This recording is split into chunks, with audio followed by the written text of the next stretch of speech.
On today's show, what's wrong with the Dallas Mavericks? Luka Doncic, Kyrie Irving, they just can't get it right. We'll talk about that and the teams that have the most to prove with the rest of the season on today's Locked On NBA. Let's go. You are Locked On NBA, your daily NBA podcast.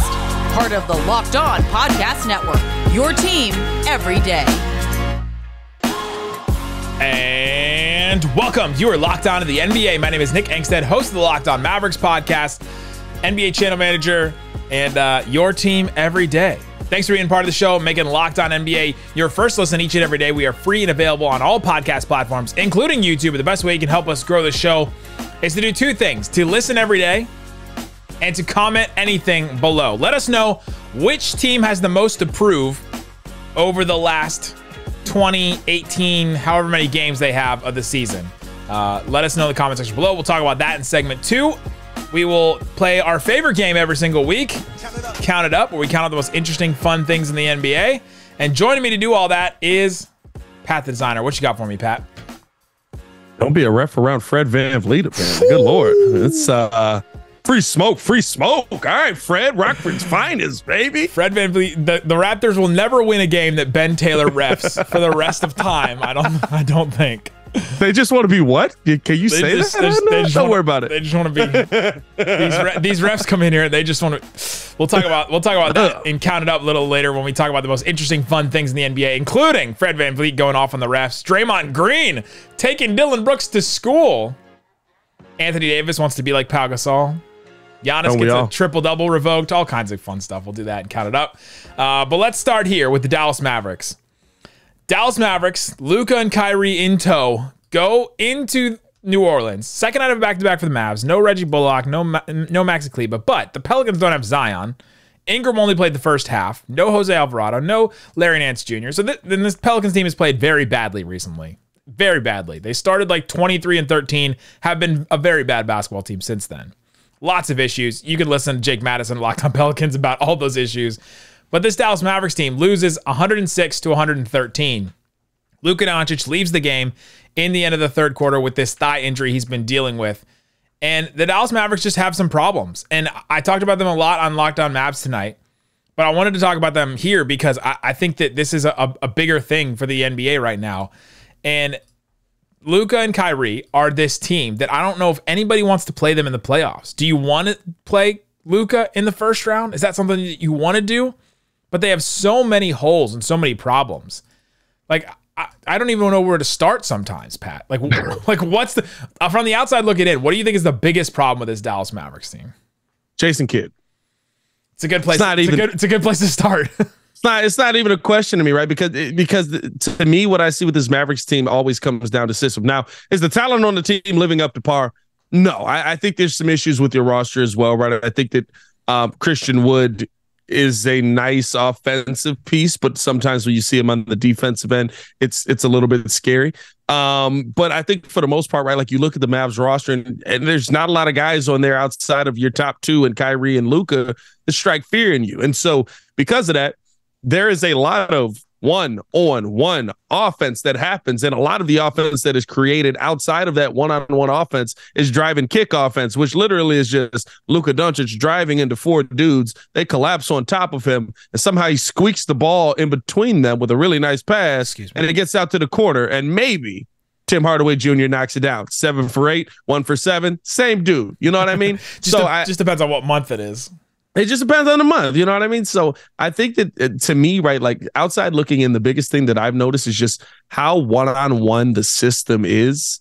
And I've watched the Bulls play this system most of the years, so I can pick it out very easily when I see it. And I think that it's not a system that's conducive to winning. It's like a 2005 style of offense, and it just doesn't work in today's NBA.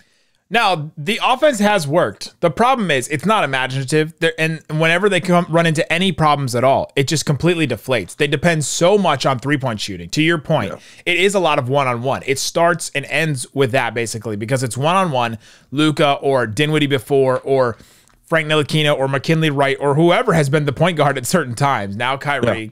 It starts with that guy dribbling the ball, pounding the rock, trying to create a shot. And it's so much one-on-one stuff that they kick out to these shooters and they create a ton of wide open threes. This Mavericks team create so many threes that they could just beat you on any given night. They can literally beat anybody in the NBA on any given night because they could just make 25 threes in a game on any given night with Tim Hardaway Jr. and Reggie Bullock and and whoever else, Maxi Kleber, whoever else is out there. And hopefully they defend well enough to win a game. Now, this season, the defense has been so bad because the personnel has changed completely. From last year, you had Reggie Bullock, Dorian Finney-Smith, Maxi Kleber. When those three guys played, like, you can create a pretty good defense around them. If Luka's trying, he's big. He's not a great defender. He's not going to takes up a lot of space, but he does take up space. This is not a Trae Young situation where you're like, okay, he's not a good defender, doesn't pay attention, and he's physically incapable of defending some of these guys. At least Luka is big and can get in your way, has good hands, all that kind of stuff. This year, a lot of that has gone out the window because of just how little effort he puts in on the defensive end so far this season. And so now the Mavericks have this big problem of an unimaginative offense with these insanely talented two guys, where when Luka and Kyrie have been on the court together, it's been 130 offensive rating. Like, that's really good. That's incredible offensive rating. They're scoring at a really high rate. Those guys have elevated this team to a place that they didn't think that they could go.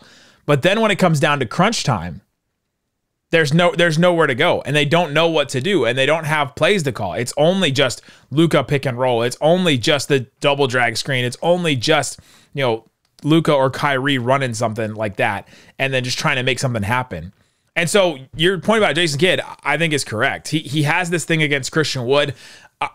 I vacillate between, all right, I'm with you on the Christian Wood thing, Jason Kidd, and then other days I'm like, well, okay. You're down Maxi Kleber, you're down Reggie Bullock in this game. You got to score.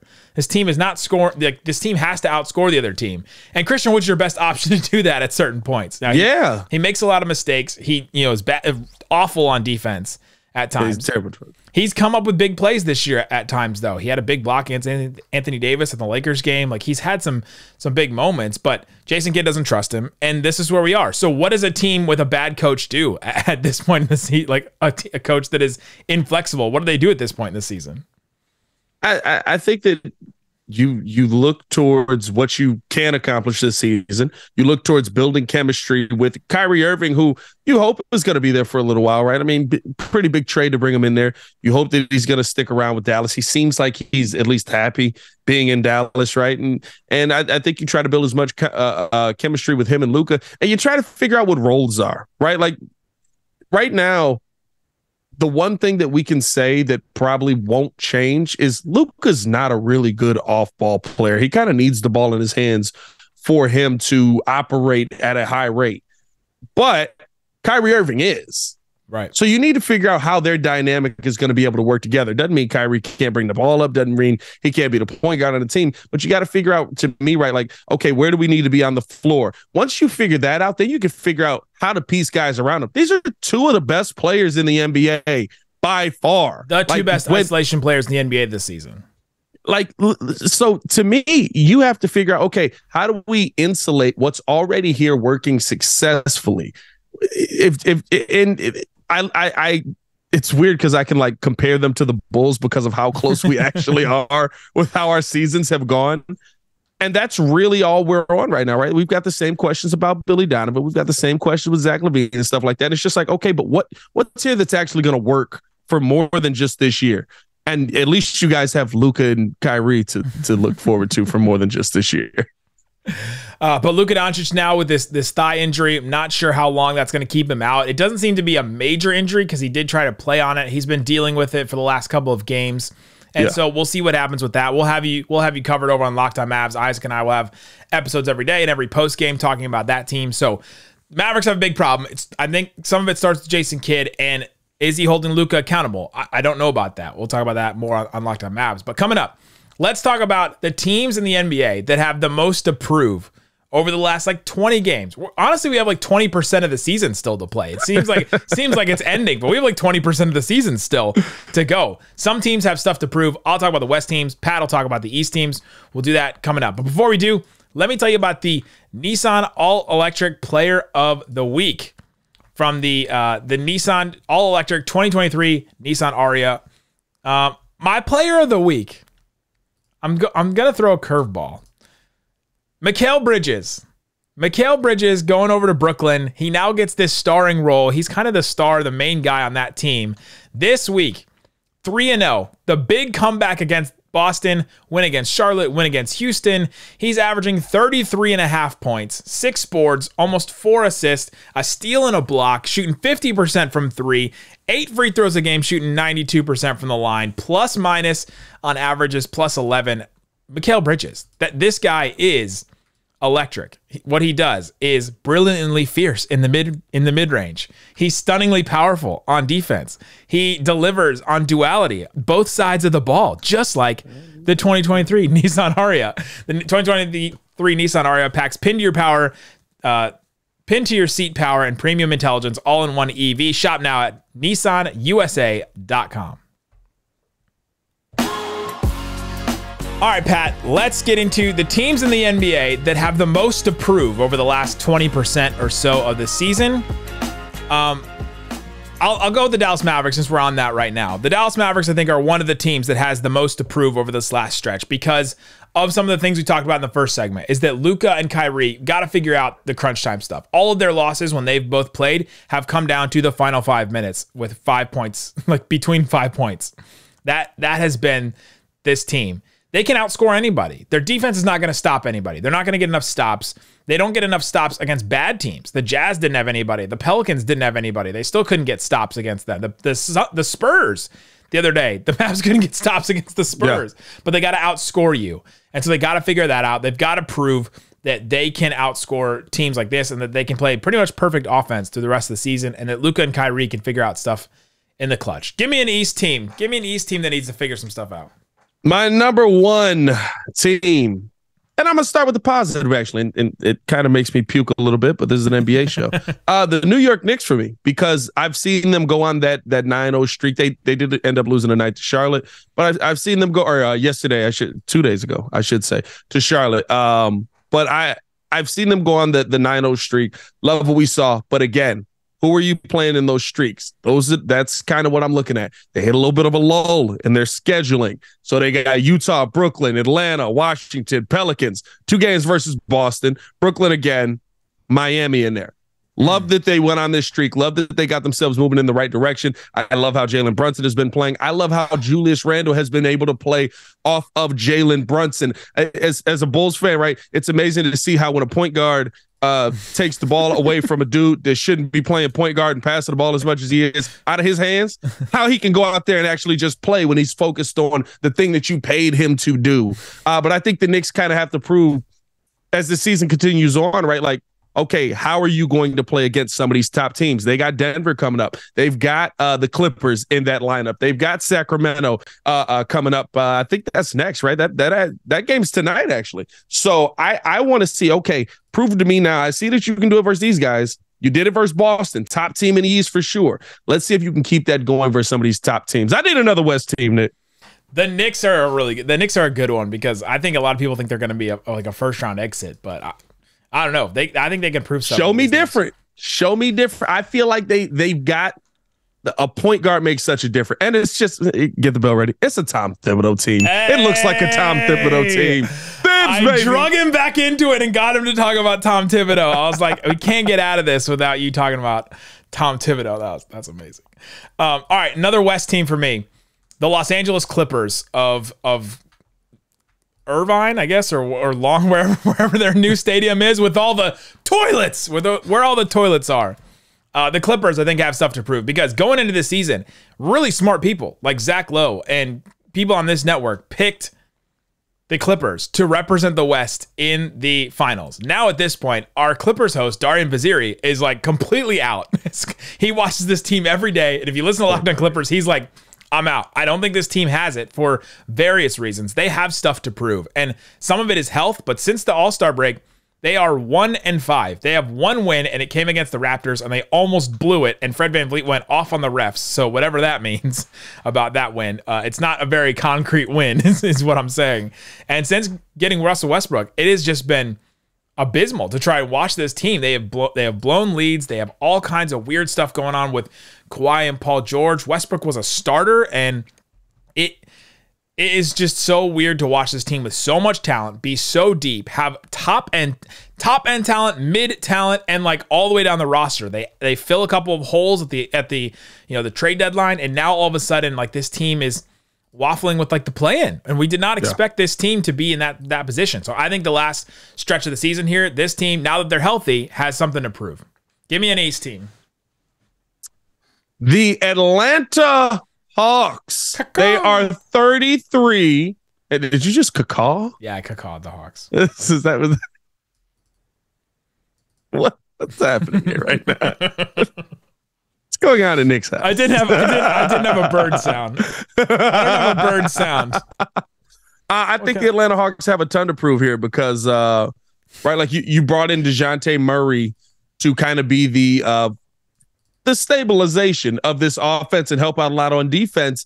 And while Trae Young is still putting up a lot of points, they haven't been the most efficient points, and they haven't led to a ton of wins. What direction is this team going? Is this something that is going to work? You have 17 games left in the season to try and figure that out. And I think, right, like you need to know going into what is the future of this team.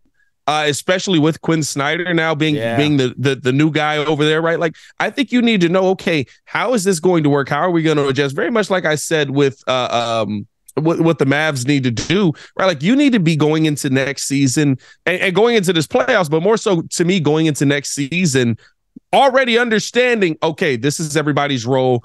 Trae can't play off ball. DeJounte's going to be here. We're going to stagger guys this way because that's a pretty big gamble to take with a 6'4" and 6'1" backcourt. And the guys in your front court, some of them guys almost seem like they're going to get traded every week. So John Collins still plays there, right? Like, doesn't he still play? Like, last 4 games. So the Quinn Snyder era, John Collins is 7th on the team in minutes, 22 minutes a game. So he has been relegated to the bench. And it's interesting. That team does have a lot to prove, especially with Quinn Snyder. It's a really good one. Give me in the West, give me another team, the Minnesota Timberwolves. Yeah. Because Karl-Anthony Towns is going to come back. They're all of a sudden playing good basketball. They went through the doldrums of their season. They're kind of playing some good basketball here of late. And now Karl-Anthony Towns is going to come back. And I think it's all about, can you prove that Gobert, Towns, and Anthony Edwards can work? Now that you have this kind of different team, and I think that's the one thing that they have to prove is that can that work with those two guys? It didn't at the beginning of the season. We all saw it. And now you're bringing back a guy in Towns that has been an all-star very recently, has played really well, but doesn't really fit with the other guys and what they're trying to do. So how does that work? What can they prove? And it's just, to me, just prove on the basketball court they can play defense well enough and play offense well enough to not just be a first-round out or be a play-in out right now. Because right now they would play... Who would they play? They would play what is it? It goes 9, 10, and then 7 and 8. So they would play the Mavs right now? 9, 10, and 7 and 8. Yeah, they play the Mavs right now. No, they would play the winner of Mavs versus the 9, 10. So they would probably play the Mavs right now in a play-in. I'm not picking the Timberwolves in a one-game play-in against the Mavs. Would you? I've watched the Mavs play defense, so I don't know. I know. I've watched Rudy Gobert in must-win games over and over again get played off the floor.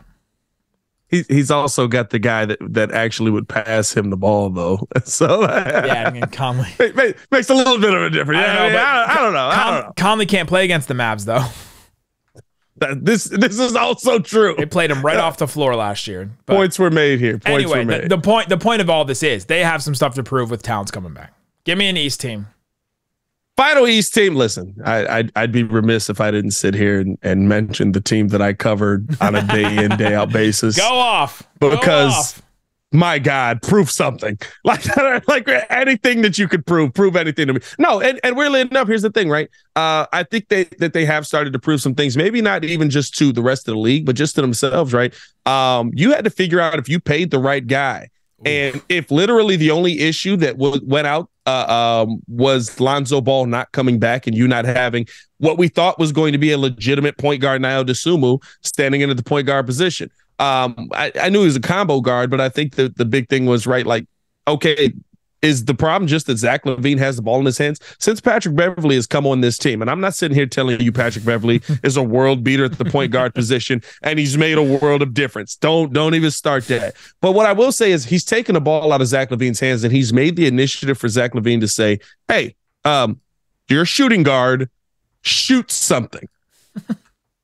And so I think in that case, now since Patrick Beverley has been there, Zach LaVine has had one game where he scored under 25. He's had 2 40-point games. He's had 3 30-point games, right? Like all of a sudden you're seeing the Zach LaVine that we thought we were going to see because you took a little bit of responsibility away from, very similar to Julius Randle on the Knicks side with Jalen Brunson. And so I think now the thing that the Bulls need to prove most, one, listen, go on a run just so we're not in off-season content by the end of this and we actually can make the playoffs. You know what I mean? That'd be nice. I'd appreciate it. I like the personal vendetta. I need it, bro. Like, come on. Give me a play. Got to prove something to me. Prove it to me.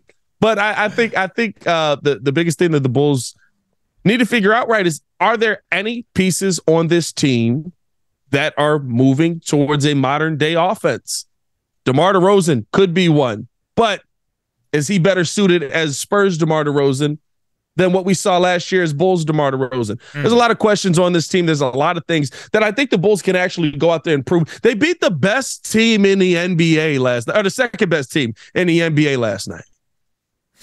Like I don't know we've beaten the Bucks, the Celtics, we've beaten the Nuggets now, the Warriors. Like what are we? I don't know. Help me, Nick. Help me. Can we trade team? At least you have Luka.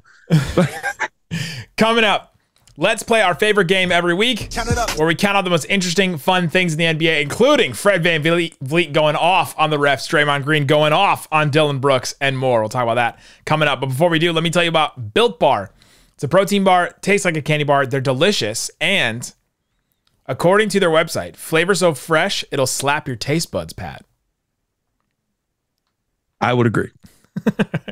The mint brownie puff is a new flavor. I haven't tried that one yet, but I am a fan I am a fan of the puffs. I like the puffs better than the regular bar. Isaac, my co-host on Mavs, likes the regular bars better, but the brownie batter puffs is my favorite one. 140 calories, 17 grams of protein, 6 grams of sugar, a bar covered in 100% chocolate. You can get them at Walmart or Sam's Club, so you can go to a literal store and get them, or you can go to their website, see all the stuff available. They have all kinds of deals running all the time. You can try the promo code Locked On, try the promo code Locked15, see what happens. And yeah, go and check out Built Bar for a protein bar that is worth your time. Check it out at built.com. All right, Pat, thanks everybody for making Locked On NBA your first listen today. Go check out Locked On NBA Game to Game. Go check out Locked On NBA, Locked On Mavs, Locked On Bulls, all kinds of good shows that you can check out on Locked On. We got them all covered, but right now it's time. It's time. Count it up, count it up, count it up, count it. Where we count all the most interesting, fun things in the NBA. And starting with this, the Toronto Raptors lose to the Los Angeles Clippers, and some questionable calls were made, especially according to Fred VanVleet, the Raptors point guard. He said, quote, and I'm gonna do my best. Oh, we can't play it. I'm gonna do my best with this. Quote, I thought Ben Taylor was terrible tonight. We're losing the fabric of what the NBA is. Most of these refs are fair and they try hard. And then you have these other ones who just come in and want to be Most of my texts this season have come with Ben Taylor. So my question is, Pat, with my great bleeping skills, count it up. How much is Fred VanVleet about to get fined for these comments tonight? Why do you just have bleeps? You like my bleep sound? Why do you just have bleeps, Freddie? Do I have bleeps? I'm ready. I don't know if I have bleeps. Oh, dog, that is hilarious. A lot, because it doesn't stop there. Do yourselves a favor, go watch the full rant. It does not stop there. And you know what? Are you? He's going to be fined for sure. What are we thinking? Like what is it? 20,000, right? 20,000 usually if you go to referee. But he goes off not on just a referee. He goes off specifically on one referee, and then brings in all the other ones and says most, like, you got some of these other refs that come in and just want to be, penises. That's what he says. Was that the right way to say it? That's not the word he uses. We go medically. So here's my question, right? And I think that are we seeing, or is the NBA ever going to do anything about it outside of just finding players? Because it's not just Fred VanVleet. Hey, listen. We've almost heard this weekly. Hey, listen. From one player. I cover a team that has Luka Doncic on it. There is not a ref that doesn't have something against this team. I also was in the room when Spencer Dinwiddie went off against Tony Brothers this year when he was like, "Hey, he called me an MFer right in front of my face." Yep. And so there's something. It's getting worse, I think, with these referees, and it's so hard to call this game. It's so hard to make the right call. We have instant replay immediately. They got to change some rules. I think. The rule that I've always gone back to, that I don't know why they don't do it in the NFL more, is we got this replay center. Just put like one person or two people on every game, and they can make the calls immediately. Have an earpiece for the ref, and just boom, the call is made. The right call is made, and then boom, that's it. Just move on from it. Like, we all just want the right call to be made, and especially if it's being made by somebody that's not in the room, you can't just like scream at that person because they didn't make the call. It was done by the people upstairs, the people in Secaucus, New Jersey. Like, do that. Draymond Green responded a lot of to animosity in the NBA. Draymond. People, who were the players forever ago that were like, oh, all these guys are just friends and blah blah blah. And you got Luka and Devin Booker that are going at each other, and now you have Draymond Green and Dillon Brooks doing this. Dillon Brooks had a statement recently that said, of many things, quote, "I don't like Draymond Green at all." Draymond Green responded to this with an incredible thing that you have to go watch. It's on Draymond's podcast and all over Twitter. He said, he talked about how Dillon Brooks isn't who he thinks he is, and then said, "You guys have been talking about the dynasty. Quote, the dynasty starts after you, not with you." He also called him a clown. He called him an idiot. So my question, Pat, Count it up. how long before Dillon Brooks is allowed to show his face in the NBA again after getting dressed down like this? I mean, dog, he deserves it. I need people to understand this. I'm a Bulls fan first, but I really, really like the aggression that Memphis plays with to an extent. When it crosses into you're hurting your team by your style of play, that's when I'm like, what are you doing? And dog, like, Ja Morant can back it up. Jaren Jackson Jr. can back it up. You can't back it up. Dillon Brooks is the one dude. You want to know what his last two games look like? Oh my gosh. 13 points, 1 rebound, 1 defensive rebound, no assists, no steals, 1 block, 1 turnover, -18 plus minus. And a technical that got him suspended for the next game because he has 16 already. And it's like every single night with Dillon Brooks. You're not Ja. Your name's Dillon. Relax. He also punched Donovan Mitchell in the thing that Fred VanVleet called the refs earlier today. So he's also also, by the way, this is a side shot. You know what I mean? It's not directed at Dillon this time. By the way, maybe don't go with the guys that has 4 rings. Defensive player of the year, stuff like that, 4-time All-Star, all that. But Bucks fans, I need y'all to calm down as well anytime Dillon Brooks does anything. Have you ever seen this on Twitter, bro? Have you ever been on Twitter with any play where Dillon Brooks? It's just all. No, it doesn't matter. Any play where Dillon Brooks does something dirty, Milwaukee guys, left and right, all up in there. Oh, this guy should be in the league. Can't believe that we're paying this guy. How can we support this in our NBA? Grayson Allen sitting on the other side of the bench, looking 45, like he's doing a Just for Men commercial out here, and you're sitting here questioning Dillon Brooks. Come on, dog. That was a side shot, but they deserved it. This week with the Lakers, Pau Gasol had his jersey retirement, an awesome ceremony where Vanessa Bryant was in attendance, as well as many others.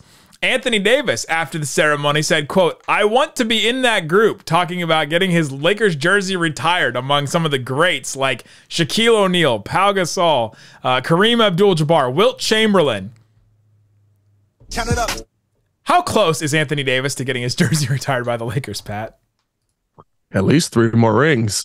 I mean, I'm not gonna sit here and say it's impossible, right? If Anthony Davis comes out, plays well, and is healthy, he's going to score a lot of points. He is still, when healthy, one of the best power forwards in the league. He doesn't always like the contact, but still one of the best power forwards in the league. You got to win though, and I've said this over on my show, and I think that this time right now is a real indication of what the Lakers are going to end up doing by the end of this. I think that this 2 weeks without LeBron that's going on here is a time for them to just be like, let's see what this team looks like with AD and see how this all goes down. I think a serious decision could be made around AD based off what we see over the next couple of weeks of basketball, because at the end of the day, I know he's still dominating anytime he's on the court, but LeBron can't play forever. Like, right? Like, he can't Brady this thing, can he? Like, he's just 48. He said, watch me. He's still putting, watch this. Watch this. Watch this. LeBron's like, watch me whip. Don't hurt yourself now. Here's my thing with Anthony Davis and getting his jersey retired. He's got one championship. That is a prerequisite to getting your jersey retired with the Lakers. You probably need two to get up there. Powell has two. Wilt Chamberlain, I guess, has one, but he's Wilt Chamberlain. You either have to have two or be Wilt Chamberlain. That's what you got. George Mikan has multiple. Kareem has 5. Like, Anthony Davis has played 179 games in 4 years with the Lakers. That is the equivalent of about just over 2 seasons worth of games. 2 seasons worth of games. It's just not enough games. He's got to play more. Now he's averaging 25 points, 10 boards, 3 assists, a steal, 2 blocks. Like, he's got the numbers to do it, to get up there. But the Lakers retired jersey section is just a different echelon. Like, you have to have special playoff moments.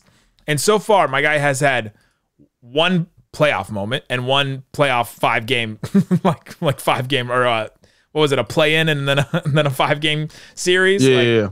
He just hasn't had enough of those yet. So I don't think he's close right now, actually, is my take on it. Unless the Lakers are really desperate and they need something good to be like cheering about at that point, and then they bring him back as like all right, let's put him up there and blah, blah, blah. So let me ask you this. If he maintains 26 and 12. But it's the games played. Oh, well, for sure, right? Let's say healthy, maintains 26 and 12, but doesn't get another ring. He's on pace for 2 seasons worth of games over 4 years. So he could play 4 more years and only play 4 seasons worth of game. Like, play 8 years for the team and only 4 years worth of games. I hear you. I'm just saying. Is 4 years enough to retire your jersey? Like, I don't know. I'm just saying, right? Like, if he can stay healthy, because AD has, I will say, he's had the weirdest injuries I've ever seen in my life. Like, his own Just teammates weird, have fallen into him. Like, he's walked and fallen over, and then like things just pop. You know what I mean? Like, it's weird injuries, right? But say he's able to maintain being healthy 65, 70 games a year. At this point, that's healthy to me, right? And he's averaging what he's averaging now when he's on the court. Doesn't win another championship. Does he get his number retired? And they don't win another championship? Don't win another championship. Do they make the playoffs? Like, do they make the playoffs, playoff moments, all that stuff, right? I think Anthony Davis is a good enough player. If he adds some longevity to it, I guess he could, but I'm not believing that he's going to at this point. All right. Okay, last thing I want to do is Josh Giddey this week dropped 17, 11, and 17 assists in a OKC win over a fairly healthy Warriors team. No Wiggins, but Curry was back. This guy on TikTok, Chavo Sports, posted a video about how hilarious it is that a guy named Josh Giddey that looks like Josh Giddey put up 17, 11, and 17 the way that he does. Giddey took the video, he reacted to it on TikTok, and it's hilarious. I know Josh Giddey has the rest of the NBA pissed. You have players in the gym literally grinding moves all day long while you have Josh Giddey just dribbling around with his left hand and scoring at will. Watching him play makes you wonder, like, are moves actually necessary, or can you literally just walk by people? And then if you cut him off, he's just going to back you down and swing the rock. Like, I really don't know how else to explain it, but if you watch this game and then check the box score afterwards, you would have no idea that Josh Giddey had 17, 17, and 11 against the Warriors tonight. Could you imagine trying to explain to your family how this man put that stat line up on you? So did he go between the legs? No, he just dribbled around me, honestly. Did he put it between the legs? And there's clips of this of just Josh Giddey dribbling in a straight line, just around dudes, like right to the rim. Like didn't dribble between his legs, no moves, no hezzy, like nothing. Just straight line drives to the rim. And so Josh Giddey's responded to that video, and it's worth a watch. Josh Giddey is the answer to, he couldn't do this in today's era. How could that guy play in today's game? I'm not gonna lie to you. Like, he's still really good. I'm not gonna discredit him. He's a really, really good player. But there are times where you look at him, you're just like, I could do that. Yeah, I can dribble. I can dribble left hand, finish left. Like, I have that ability. Like, and that's 6'7". You know what I mean? It makes a difference. Oh, man. So funny. There you go. Guys, thanks so much for hanging out with us on Locked On NBA. Go check out Locked On NBA Game to Game, where you hear from people like us breaking down and reacting to our games. The only way that we know how, being the experts on our team. So go check it out on this feed, wherever you're listening or watching this episode. Guys, thanks so much for listening to Locked On NBA. Bye-bye. Boom.